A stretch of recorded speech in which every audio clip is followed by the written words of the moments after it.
So, Claire, thanks for joining us on Following On. You've served as the chair of cricket at the MCC since 2019. Just tell us a little bit about that role first before we look ahead to what's happening on the pitch this summer. Yeah, thanks, Scott. So, chair of cricket at the MCC has a fairly wide brief, but it's really focused on cricket. Obviously, we've got the pitch here at Lords, incredibly important. Playing venue, the nursery ground, the indoor cricket centre. MCC is also one of the largest cricket clubs in the world. So, nearly 3,000 playing members represent the club every year, and we run over 600 fixtures. So that falls within my remit as well.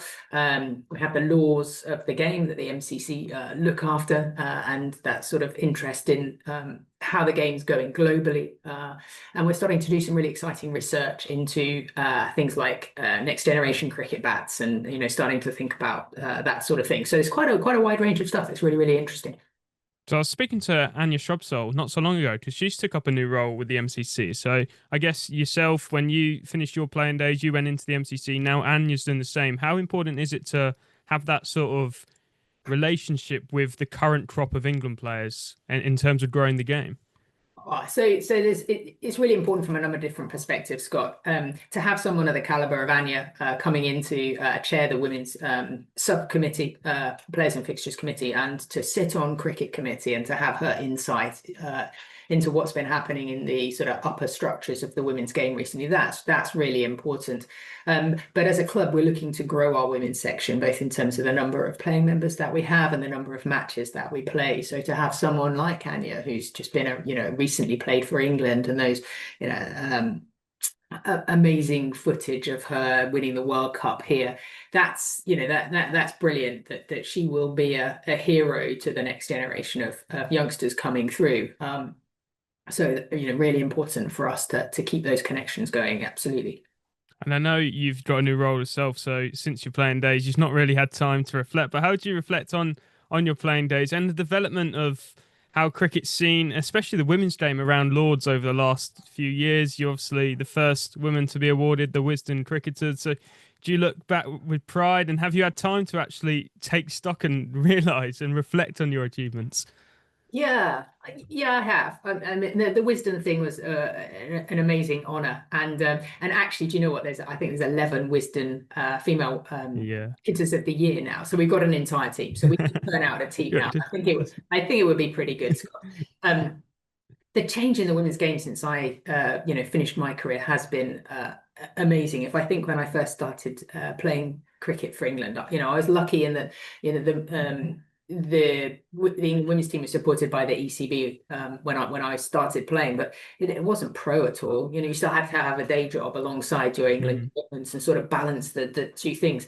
And now the women are paid to play. They're paid to train. It's a professional job, both at the England level and at the next level down. The tier one structures now. 120 odd professional cricketers.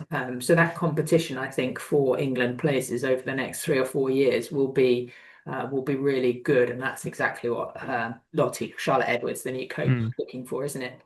Yeah, because they've named the squad, and obviously Heather Knight's injured. There's no place for a spinner like Sarah Glenn, who's every time she's played for England, she's performed. So we've got that depth now forming in the women's game. And as you said, I think there's an England A are playing New Zealand A over Absolutely. here at the minute. There's a development game. So with the introduction of tier ones, can you only see that depth getting stronger in English cricket?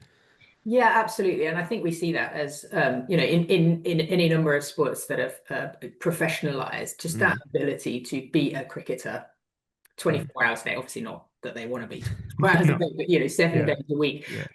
And to focus on that and to get real, proper rest as well. That's really important, and something that we, in my era, we struggled with, because if we weren't training, we were working, and if we weren't working, we were training, or playing, touring, or whatever. So that sort of level of focus is really important. And that pathway's there now. So for the young girls coming into the game now, maybe they pick up a bat for the first time at All Stars or Dynamos or something, but they can look on their telly, on their TikTok feed, Instagram, whatever. There are brilliant role models for them to be looking at and thinking, I want to be them, when I grow up. And I think back to when I was sort of 17, 18 years old, and I came to the World Cup final here in Yeah. 1993, and I saw my heroes, my heroines playing cricket against New Zealand and lifting the World Cup. Mm. That inspiration, um, that's incredible. And you asked about my role as chair of cricket here. One Yeah. of the things I've really been working hard on is to open up Lords to the breadth of cricketers across our great game, that everybody can aspire to play at Lords, and there will be a competition that they can get involved with that one day might lead them to play the final of that competition at Lords. We're hosting the disability cricket here today. Mm. Yeah. There's table cricket going on. There's Super Ones later. There was a visually impaired game. There's Middlesex. A team are playing against an MCC team this morning, but we've got India playing England in a disability international Mm. this afternoon. Mm. That to me is brilliant. Yeah, absolutely. And we'll talk about Lords now. I was going to touch on it later, but playing a test match there next summer, that's exciting. And obviously the final of the World Cup. And you look back at 2017 and the impacts that final had. And the women's game's progressed so much more since 2017. So you're hoping for like a Lionesses impact when the Lionesses won the Euros in what, 2022, the impact that had on women's football. Are you hoping the same for women's cricket here? Yeah, and I know people involved both at the MCC and at ECB Mm. are planning furiously for that impact work stream. So it's not just enough to put on a successful tournament. Hopefully England make the final and we play brilliantly, and we win the final. But we have to be thinking already about that impact and how we're going to make the most of the world's eyes on us, both in terms of looking in on women's sport, looking in on cricket, and so forth. So from a an MCC perspective, we've got this concept of the road to 2026. It's going to be a massive year for women's cricket here at Lords. You're right, there's the test match, there are the 2020 fixtures. It'll be the first year of the new sort of 100 structures. So we'll have men's and women's London Spirit playing out here, in their new kit with, so that whole ethos, if you like, of one club, two teams, one England, well, one England, many teams, but men's and women's cricket here next year. It's just incredibly exciting, and hopefully will be a huge springboard for involvement of women in all levels of the game, really. Yeah, you mentioned the 100 there, and I don't think the double headers were meant to be a thing until sort of COVID struck. And then accidentally we stumbled upon double headers, and it seems to be such a huge success for the women's game because you get people coming in early to sample the women's game, then obviously stay on to watch the men's game as well. So what are your thoughts on how that's sort of materialized over the last couple of years? Yeah, such great serendipity, really. Yeah. You're absolutely right. Before COVID, we were planning that the men would there might be one double header Mm. each year, but to have double headers, to have that concept of one club, two teams, and you're right. People who don't necessarily come to watch or wouldn't have chosen originally to watch women's cricket come early. They see how brilliant it is, and next time they prioritize that match. I know of some families who come to the women's game because it's got such a great, such a great atmosphere for their kids. But one game's enough for them, and they choose to come to the women's game. So, yeah, I think that's been really brilliant, and the girls have done a lot of work around that to encourage that fan base as well. So both through social medias and then on the day and just wandering around through the crowd signing things. It's really brilliant to see young boys and young girls walking around with a shirt that's got the name of one of the great women's cricketers on the back. That's just really good. All right, let's talk about matters on the pitch then, because no matter what sort of format, no matter whether it's men's cricket, women's cricket, we're always judged on England against Australia, and we can't get away from it. And I think the Ashes was, we saw what happened with the Ashes with John Lewis and Heather Knight leaving their roles. With the sort of development of the tier one, is it just a matter of when and not if England close that gap on Australia now and maybe overtake them in the years to come? Scott, we can only hope. Yeah. But Australia aren't going to sit back and No. just let us overtake them, are they? They've got a proven uh, domestic structure. You know, they had their professional domestic structure in place years before we had ours. So we are playing catch up at the moment. You know, I've got friends from my England days, like Laura McLeod, who are working within that tier one structure, and absolutely, they're looking at they're wanting to develop. Um, the best cricketers that they can within those structures that are going to compete for England places in the future. Um, I think there were times in my career where Australia was so far ahead of us that it wasn't particularly competitive.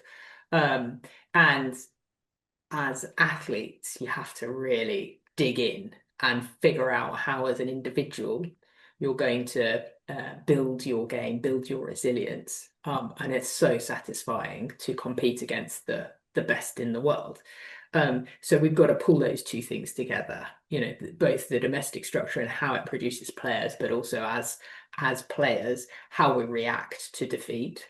With the girls have got the women, I should say, have got some great opportunities over the next 12 months, 18 months or so to really start to build some robust success. We've got India next. I know that they beat the West Indies. It looked pretty one-sided Yeah. from where I was. Great, you know, great 6-0 if you like, but let's see where they are against the Indians. Then they're off to India for One Day World Cup. Then we've got the 2020 World Cup here, obviously Yeah. next summer. Really excited about that. You know, we talked when I was playing about the kind of concept of taking when you had years like that where you had back-to-back World Cups and you had really important series that you were building that kind of concept of world domination. And if they can get that kind of mindset, this is a really important, you know, period for them. And, you know, Lottie with the new coach, new captain in that Siva Brunt to really build a really strong, robust confidence in their abilities. And let's talk about Lottie, because you mentioned her a couple of times already. You know her well. You were made a sort of honorary life member alongside Lottie. And one of the impressions we've got from the outside is Lottie can be quite ruthless, but in a very good way. She's talked about holding people to account for their fitness and how she wants to do that. Just tell us a bit about her and what she's like as a coach and what she will bring to this England side going forwards. So Lottie's going to bring a few different things. I'd say there is huge trust in Lottie as a coach, which is based on um, her achievements as a coach, but also her achievements as a player. So the players know that Lottie knows the game inside out. Right? She's a complete cricket badger. You know, if we had time off when we were touring, Lottie would be watching Star TV. She might be watching men's one day internationals from like 15 years ago, or whatever. But she'd be watching cricket like any available opportunity. So she knows the game, absolutely knows the game inside out. So that's the first thing. So there's going to be that kind of trust and that credibility and that, you know, that relationship. She's also pretty clear about, you know, when I worked with her as I was a player, she was my captain. She's pretty clear with her expectations of you. But she's got that charisma, that leadership charisma as well. That means you want to play for her. You want to Mm. be good for her. You want to help. You want to be part of a team that's working to, you know, towards shared aims. So I think from those are the sort of three things that I think will take this, you know, have the potential to really take this team forward. Clear Yeah. expectations, credibility and trust, and then that sort of leadership charisma that she's got. And just finally, you mentioned the 6-0 over the West Indies, and that was without someone like Sophie Eccleston, who now Charlotte has the luxury of bringing in a player like her. How big an impact will she make in this series, but not only this series, sorry, but also the next 12 months ahead with what's to come? As I said, it's a really, really big 12 months, what you want is your gun players, your star players, stepping up and taking responsibility, so that as you start to blood new players like the the Arlets of the game, that they're coming into a strong side, and that they can, there's a framework around them, and it's not just all on them, that they can find their feet within the international structure, and they can be performing at their potential much quicker. So yeah, there's pressure on Sophie, absolutely. World number one left arm spinner, and she's been at the top of her game for a period of time, and hopefully having had a bit of time out, she's back where she needs to be, and this is the start of a really big 12 months for her.